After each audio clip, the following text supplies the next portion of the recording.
इतिहासकार इंद्रजित सावंत यांना फोनवर शिवीगाळ करून धमकी देणाऱ्या आणि जिजाऊ माँसाहेब, छत्रपती शिवाजी महाराज, छत्रपती संभाजी महाराज यांच्याबद्दल आक्षेपार्ह विधान करणाऱ्या प्रशांत कोरटकरने हे प्रकरण झाल्यानंतर तब्बल 1 महिना पोलिसांना गुंगारा दिला। 24 मार्चला कोल्हापूर पोलिसांनी कोरटकरला ताब्यात घेतलं।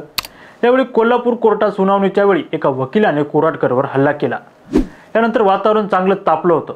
मात्र आता कोरटकडे असलेल्या आलिशान रोल्स रॉयस गाडीच्या बाबतीत देखील माहिती समोर आली आहे। ही एवढी महागडी गाडी कोणाची आहे, ती कोरटकडे कशी आली, या सगळ्याबद्दल जाणून घेणार हा व्हिडिओ।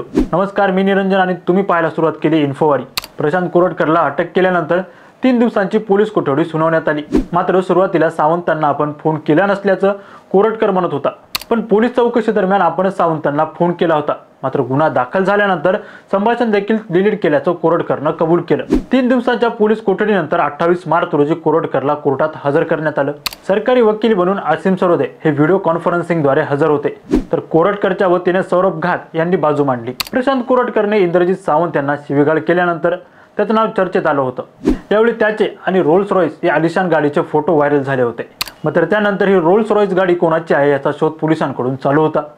चौकशी दरम्यान कोरटकरने गाडीबद्दल माहिती देण्यास टाळाटाळ केली होती। मात्र आता या गाडीबद्दल माहिती मिळाली आहे।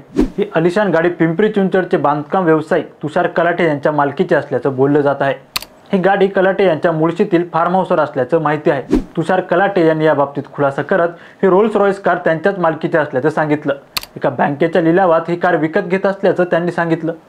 कलाटे म्हणाले, ही रोल्स रॉयस कार प्रशांत कोरटकरची नाही तर माझी आहे। 2017 मध्ये घेतली होती। प्रशांत कोरटकर 3-4 महिन्यांपूर्वी माझ्या एका मित्रासोबत माझ्याकडे आला होता। यावेळी आमची ओळख झाली। कोरटकर पत्रकार असल्याचं त्याने मला सांगितलं। गाडी पाहून कोरटकर म्हणाला की मी त्या गाडीसोबत फोटो काढू का? मी म्हटलं काढा। त्यांनी लगेच चक्कर मारली, त्याचा एक रील काढलं आणि फोटो काढले। या व्यतिरिक्त माझा आणि त्याच्याशी काही एक संबंध नाहीये। तुषार कलाटे हे पिंपरी चिंचवडच्या ताथवडे भागातील रहिवासी आहेत। तुषार कलाटे हे एक मोठे बांधकाम व्यावसायिक आहेत। त्यांचे वडील हे पुणे जिल्हा मध्यवर्ती बँकेचे संचालक होते। मात्र कोरटकरला सरकारमधील काही लोक वाचवत असल्याचे आरोप होत होते। त्यात काँग्रेसने भाजपवर मोठा निशाणा साधला। कोरटकर फरार होता त्यावेळी त्याच्यासोबत अजून एक व्यक्ती असल्याचं पोलिसांनी सांगितलं होतं। मात्र प्रशांत कोरटकर याच्यासोबत मुख्यमंत्र्याच्या कार्यालयातील प्रतीक पडवेकर होता का, असा सवाल काँग्रेसच्या अतुल लोंढे यांनी उपस्थित केला। कोरटकरला पळून जाण्यास मदत करणाऱ्यांचा पोलिसांकडून शोध सुरू आहे। यावेळी कोरटकरने प्रतीक पडवेकर, धीरज चौधरी, हिफाजत अली आणि राजू जोशी यांची नावं घेतली होती। आजचा व्हिडिओ कसा वाटला हे कमेंट करून नक्की कळवा आणि आमच्या चॅनल इन्फोवारीला लाईक, सबस्क्राईब आणि शेअर करायला विसरू नका। तुर्तास खूप खूप धन्यवाद।